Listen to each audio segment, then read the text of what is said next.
આજે ભારતીય જનતા પાર્ટીની અંદર કોંગ્રેસ અને આપના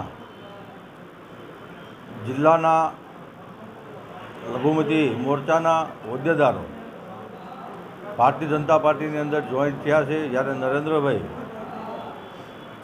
2047ની અંદર જે વિકસિત ભારતનું સ્વપ્ન સાકાર કરવા માટે આજે સૌ ભારતીય જનતા પાર્ટીની અંદર જોઈન્ટ થયા છે। નરેન્દ્રભાઈ જ્યારે 140 કરોડ લોકો અને મારો પરિવાર છે એવો વાત કરતા હોય ત્યારે આજે ભારતીય જનતા પાર્ટીની અંદર કોંગ્રેસ અને આપના જે મહત્ત્વના મુખ્ય હોદ્દેદારો હોય છે તે આજે ભારતીય જનતા પાર્ટી જોઈનિંગ કરી છે।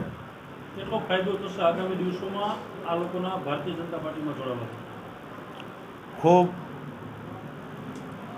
ભારતીય જનતા પાર્ટીને ફાયદો થવાનો છે। એનું એક મુખ્ય કારણ એ છે કે જે લોકો જોઈન્ટ થાય છે તે જિલ્લાના અને સમાજના મુખ્ય હોદ્દેદારો છે, ત્યારે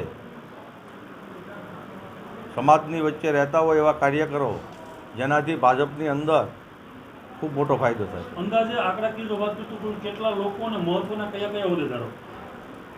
અંદાજિત આજે 150 થી 250 કાર્યકર્તાઓ જેની અંદર પ્રદેશની અંદર કામ કરતા હોય, જિલ્લાના હોદ્દેદારો કામ કરતા હોય, મોરચાની અંદર કામ કરતા હોય, વિવિધ પ્રકારની જે જવાબદારીઓ સંભાળતા હોય એવા લોકો આજે ભારતીય જનતા પાર્ટીની અંદર જોઈન્ટ થયા છે।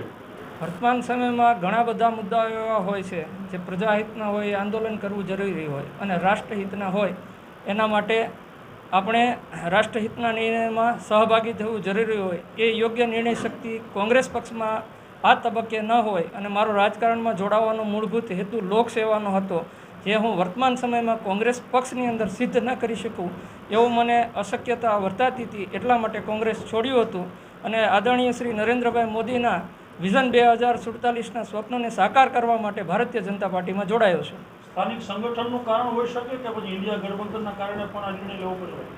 ના, એવો કોઈ મારી કોઈ વ્યક્તિ કે સંસ્થા સાથે નારાજગી નહોતી, પણ જ્યારે કોંગ્રેસ પક્ષ મેં મારા રાજીનામાના પત્રમાં પણ ઉલ્લેખ કર્યો છે કે કોંગ્રેસ પક્ષ દ્વારા કોઈ એક વિઝન સાથે કામ ન થતું હોવાથી, મહત્તમ મુદ્દાઓ પ્રજાહિતના કામો થતા ન હોવાથી આજ રોજ હું ભારતીય જનતા પાર્ટીમાં જોડાનો છું।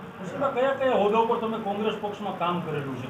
કોંગ્રેસે મેં 19 વર્ષની ઉંમરે NSCIથી સ્ટાર્ટ કરી ભાવનગર જિલ્લા યુથ કોંગ્રેસ, 2009માં ભાવનગર લોકસભા ઇલેક્ટેડ ચૂંટણી જીતેલા ડેલિગેટ તરીકે, યુથ કોંગ્રેસના જીતેલા પ્રમુખ તરીકે, બોટાદ જિલ્લા યુથ કોંગ્રેસના પ્રમુખ તરીકે, બોટાદ શહેર કોંગ્રેસ સમિતિના સૌથી નાની વયે શહેર પ્રમુખ તરીકે કામ કરવાનું કોંગ્રેસે અવારનવાર મને તક આપી હતી। અન્ય જિલ્લાના પ્રભારી તરીકે પણ કામ કરવાનો મોકો આપ્યો હતો અને પ્રદેશ મહામંત્રી IT સેલના મહામંત્રી તરીકે 2017માં સમગ્ર ગુજરાતની કોંગ્રેસ પાર્ટીની સંવાદ કાર્યક્રમ પણ જે તે સમયે કોંગ્રેસના વરિષ્ઠ આગેવાનોના સંકલન સાથે કષ્ટભંજન દેવ હનુમાનજી મહારાજ સાળીપુર મંદિરમાં આપણે કરી હતી। એ બધી આપણી મારી યશસ્વી કામગીરી હતી, મારા મિત્રોના સહકારથી એ બધું શક્ય બન્યું હતું।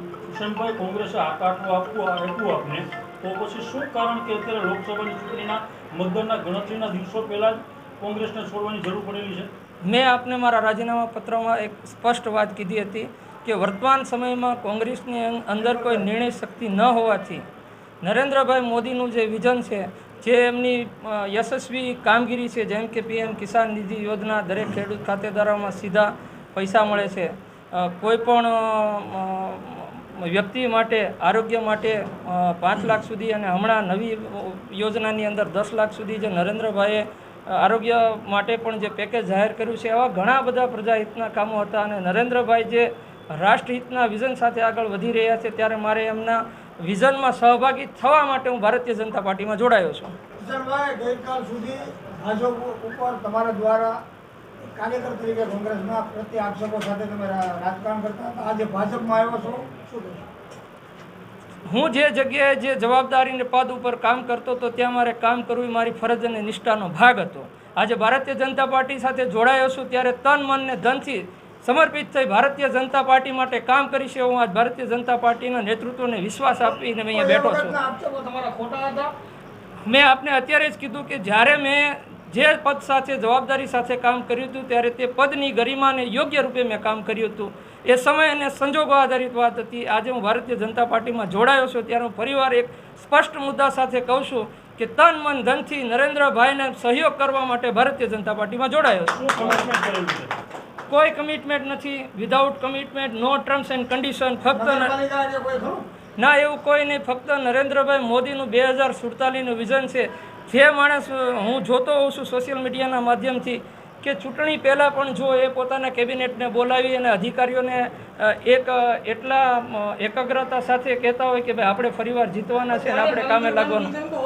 10 વર્ષથી નરેન્દ્ર મોદીનું શાસન છે, તો અત્યાર સુધી નરેન્દ્ર મોદીની કામગીરી ન દેખાણી અને અત્યારે જ કેમ દેખાણી? કહેવાય છે ને કે જાગ્યા તારથી સવાર. હવે જાગી ગયા. તમારી સામે છે. નહીં, એવું વાત નથી રાજુભાઈ.